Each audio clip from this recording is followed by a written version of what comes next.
It began with a worried friend, a missed doctor's appointment, and a house that felt far too quiet. On August 13th, 2018, in the small town of Frederick, Colorado, 34-year-old Shanann Watts was reported missing. Her car was still in the garage. Her purse, phone, and medication were untouched inside the house. Her two young daughters, 4-year-old Bella and 3-year-old Celeste, were also nowhere to be found.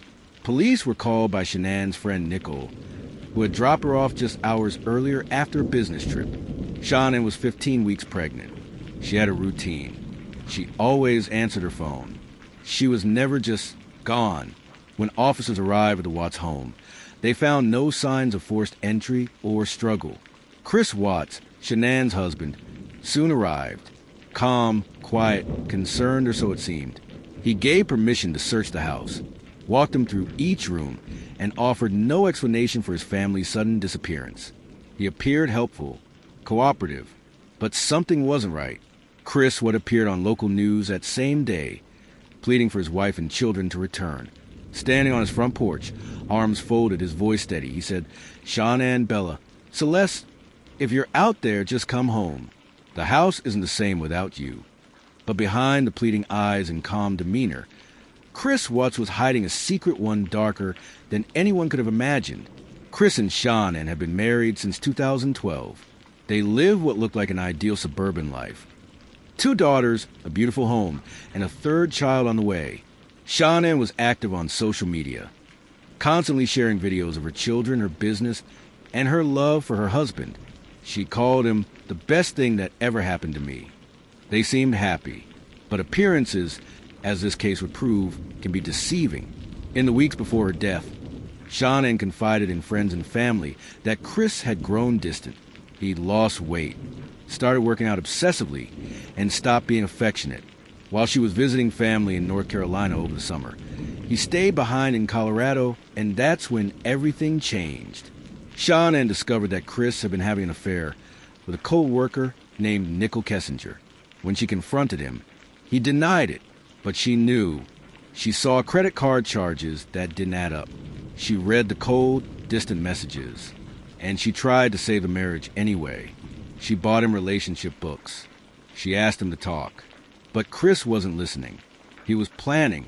On August 13th, shortly after 1:48 a.m., Shanann returned home from her work trip.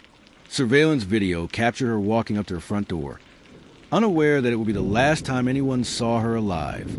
Sometime between 2 o'clock and 5 a.m., while their daughter slept upstairs, Chris Watts strangled Shanann to death in their bedroom. According to his later confession, she did not fight back. She may have been sleeping when the attack began. What followed was even more horrific. Bella and Celeste woke up. Chris told them their mother was sick. Then, in an act of unimaginable cruelty, he wrapped Shanann's body in a sheet, loaded it into the back of his truck, and placed the children in the back seat still alive. He drove them over an hour to an oil field owned by his company. There, he smothered Celeste with her own blanket while Bella watched. Then he killed Bella, his firstborn, who fought for her life. According to Chris, her final words were, "Daddy, no." He then shoved their small bodies into separate oil tanks and buried Shanann in a shallow grave nearby. That morning, he returned home, showered, went to work, and began spinning a web of lies. But the truth didn't take long to surface. Neighbors quickly noticed his odd behavior. One surveillance camera caught him backing his truck into the garage for nearly an hour, something he never did. Investigators noticed his lack of emotion, his lack of urgency, his failure to cry. His willingness to do media interviews seemed more like performance than pain. He agreed to a polygraph test. He failed. Confronted with the evidence, Chris eventually confessed. But even then, he couldn't tell the full truth. He first claimed Shanann had killed their daughters, and he killed her in a fit of rage. It was a coward's lie. Autopsy results showed no signs that Shanann harmed her children. Instead, they showed that Chris had methodically ended all 4 lives, including the unborn child Shanann had named Nico. On August 21st, 2018, Chris Watts was charged with 9 felony counts, including 5 counts of first-degree murder. He later pleaded guilty to all charges in a deal that spared him the death penalty at the request of Shanann's family.